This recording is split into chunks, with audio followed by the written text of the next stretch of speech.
À qui profitent Oui. ces voyages en Chine? Ce qui est très inquiétant, puis on le soulève souvent sur le comité d'éthique, c'est la présence de Brookfield à toutes les rencontres et tous les grands projets que le premier ministre poursuit présentement. Le ministre Champagne est en Chine pour se rapprocher, on dirait même à une vitesse assez spéciale, là. C'est quasiment 2 fois en 2 mois qu'on est avec le gouvernement chinois. Puis on apprend qu'encore une fois, Brookfield va être autour de la table. Donc nous, notre question est assez simple. Est-ce que l'écran éthique du premier ministre a été activé? Est-ce qu'il y a une analyse un petit peu plus approfondie sur à qui va profiter finalement tout ça? Puis on apprend aussi qu'encore une fois, c'est le fonds de pension des Canadiens qui va être mis en gros investissement ou qu'on retrouve dans l'équation, puis l'argent du public va encore servir potentiellement à enrichir des intérêts privés. C'est que si Brookfield s'enrichit, le premier ministre fait de l'argent puis il s'enrichit lui aussi. Parce qu'il est lié directement avec la performance de Brookfield. Moi, j'émets des faits. Dans un moment présentement où est-ce que j'ai l'impression que la démocratie est très, très critiquée puis les gens perdent confiance en nos institutions, je pense que c'est plus que temps qu'on surcorrige de l'autre côté. Et on nous a présenté le premier ministre comme un guerrier vertueux qui était là pour les bonnes raisons puis venir guider notre pays. Ouais. Là, finalement, tu te dis, ben, crime, à chaque grande décision qu'on prend avec l'argent des contribuables, ben, c'est Brookfield qui indirectement va en bénéficier et donc que le premier ministre s'enrichit. Et ça, c'est un grave problème. Mais là, je vais vous donner une exclusivité parce que ça va sortir lundi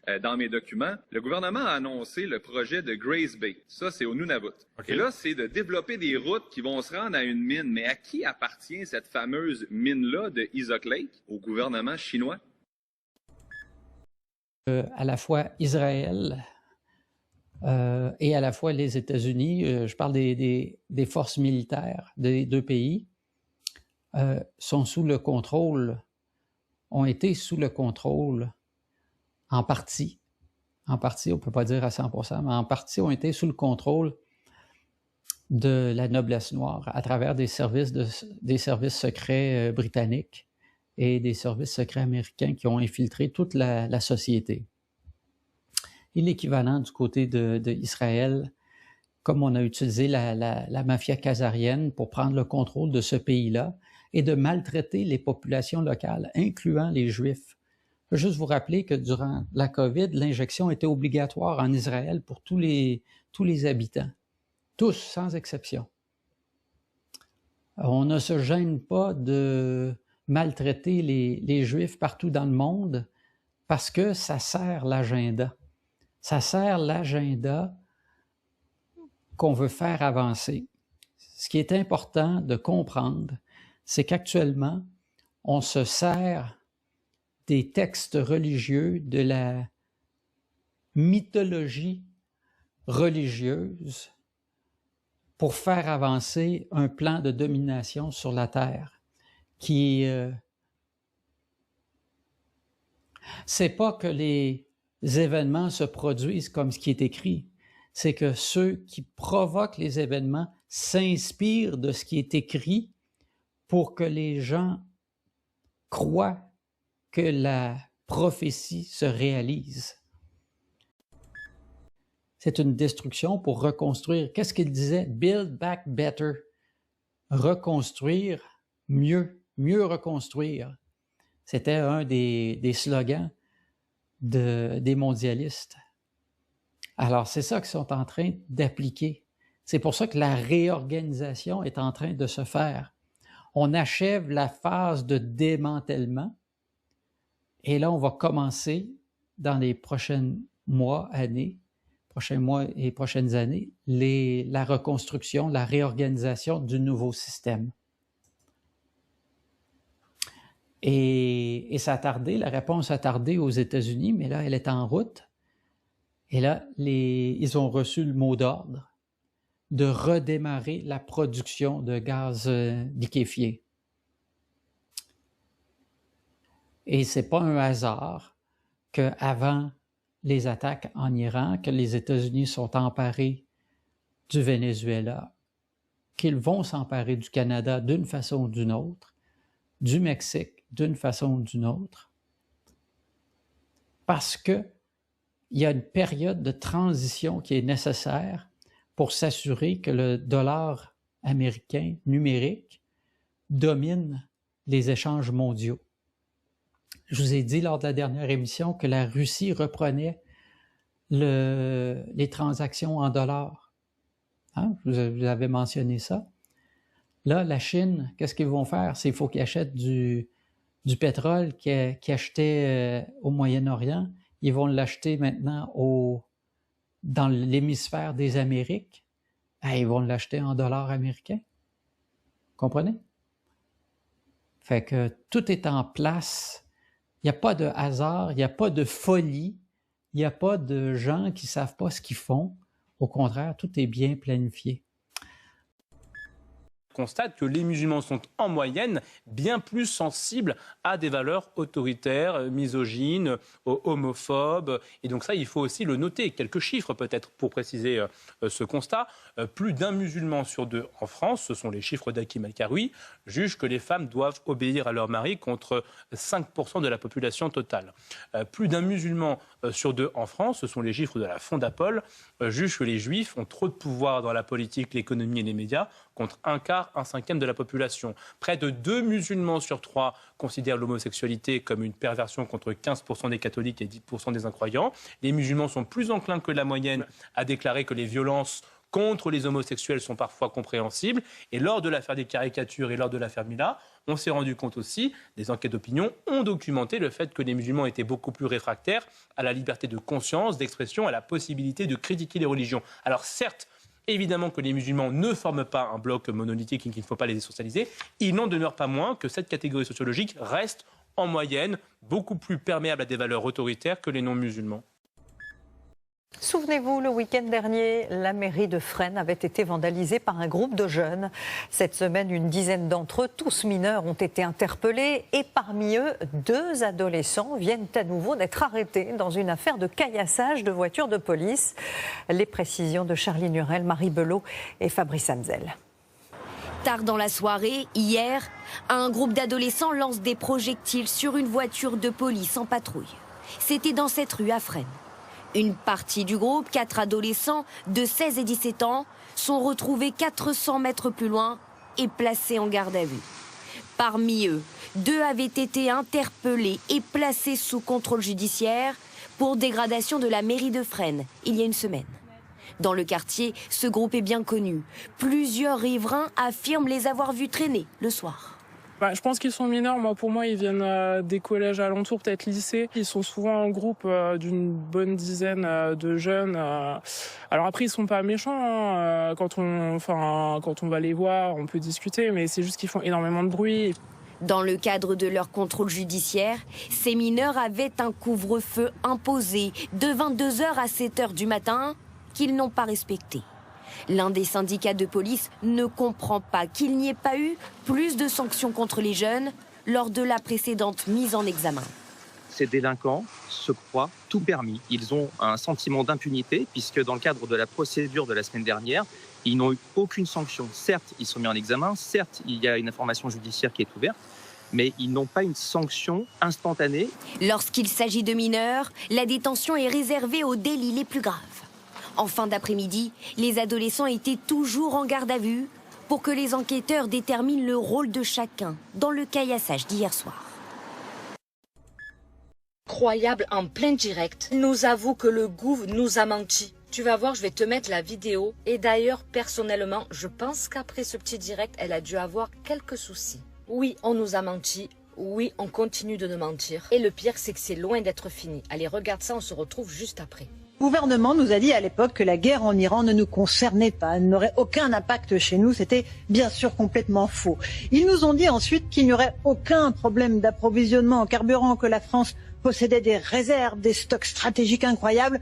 Résultat, plus de 1200 stations-service sont en pénurie. Et mieux, ils commencent à nous parler de sobriété, ce qui veut dire rationner l'essence. Ils nous ont dit que bien sûr, ils n'étaient pas des profiteurs de crise, malgré la hausse des prix des carburants et donc la hausse des taxes qui tombent dans leur escarcelle. Et là, bizarrement, ils nous annoncent que ces surplus de TVA, qui donc existent vraiment, seront reversés pour l'électrification du pays. Ben voyons, c'est sûr qu'un plan d'investissement sur 20 ou 30 ans, cela va aider les automobilistes à faire leur plein cette semaine. Ils nous ont dit enfin que c'était fini le quoi qu'il en coûte, à Tire-Larigot, que l'État était à sec. Finalement, ils nous trouvent quand même des chèques énergie et quelques aides au secteur en difficulté qui provoquent la colère des professionnels tant ils sont indigents.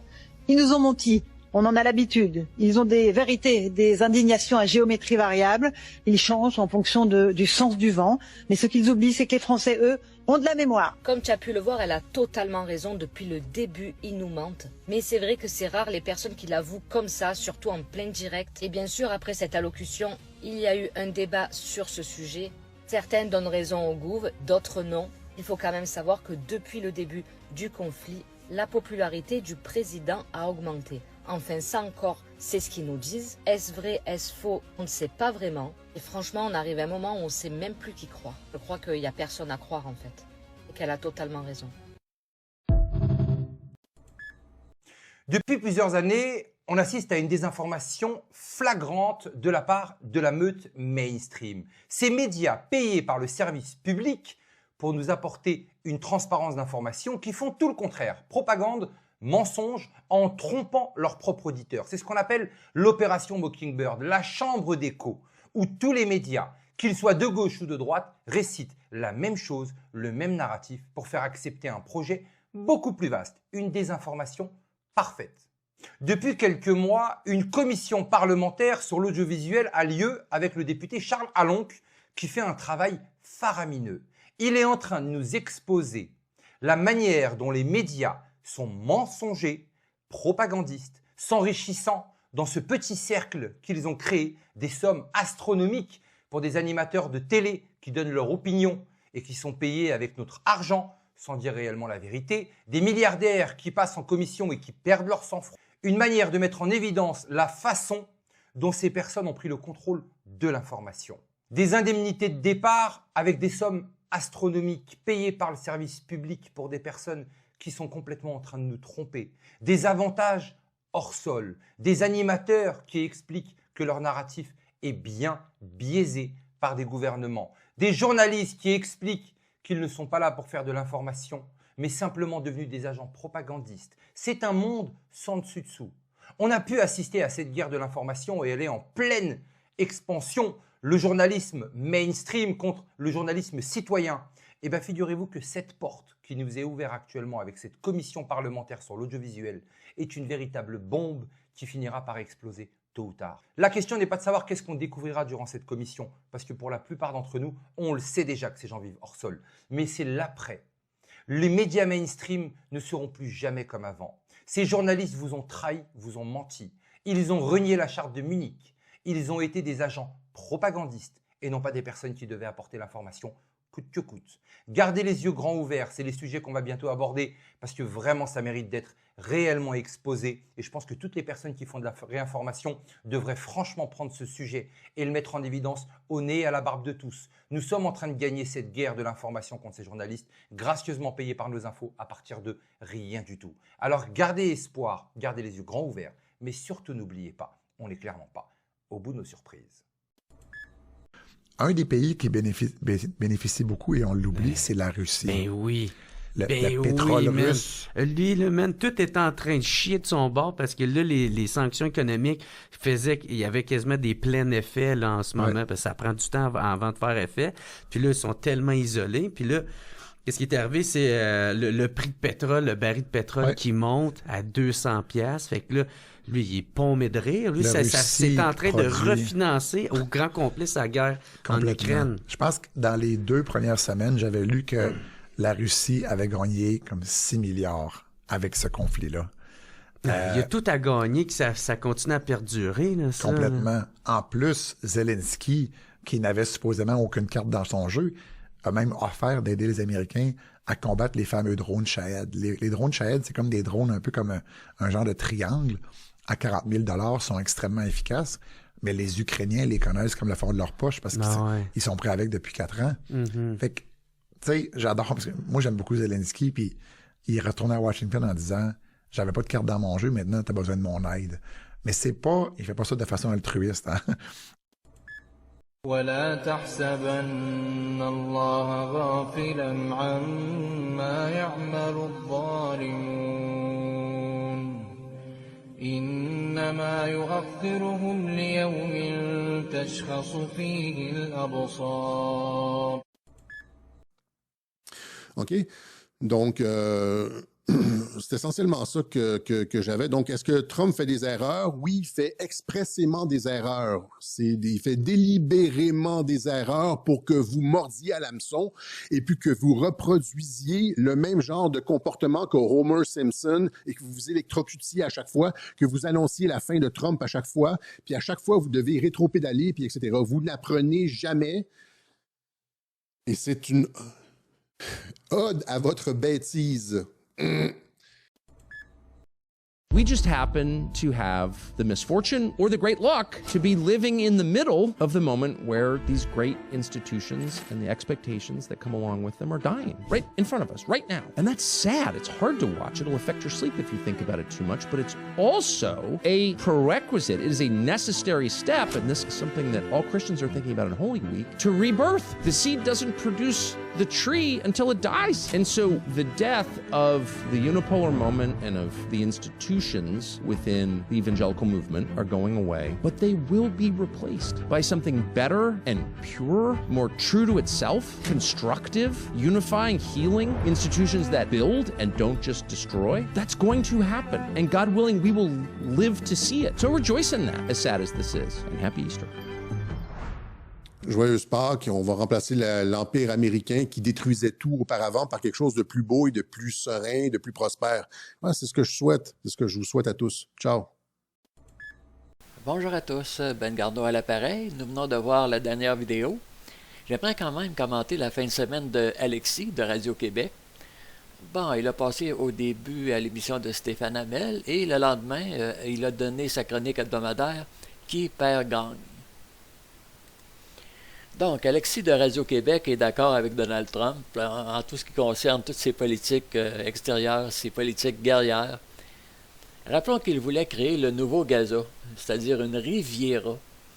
Est-ce qu'on peut construire, honnêtement, là, un genre de petit paradis terrestre sur un monceau de cadavres? Combien de dizaines de milliers d'hommes, de femmes, d'enfants, de vieillards ont été massacrés en territoire palestinien? Bon, Donald Trump a parlé de faire de Gaza une Riviera, c'était le 4 février 2025.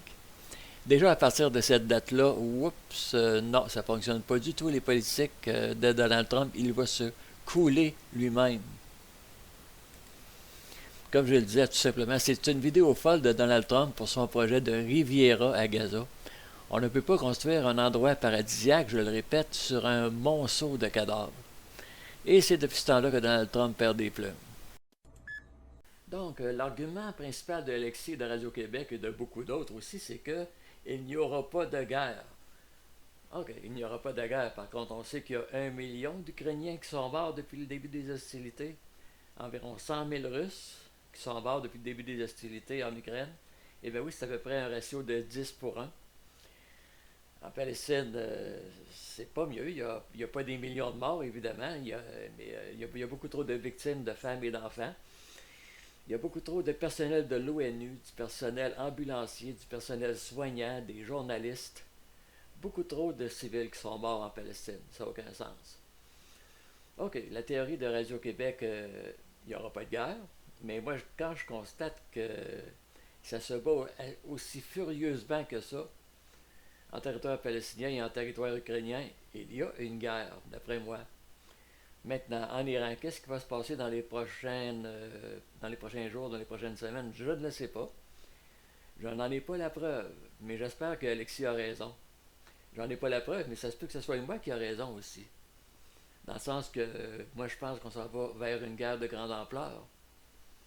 Je ne sais pas, on verra qui a raison dans les prochains jours, prochaines semaines. En attendant, on va essayer de rester optimiste. Surveillons le prix de l'essence, évidemment. Essayons de prévoir aussi.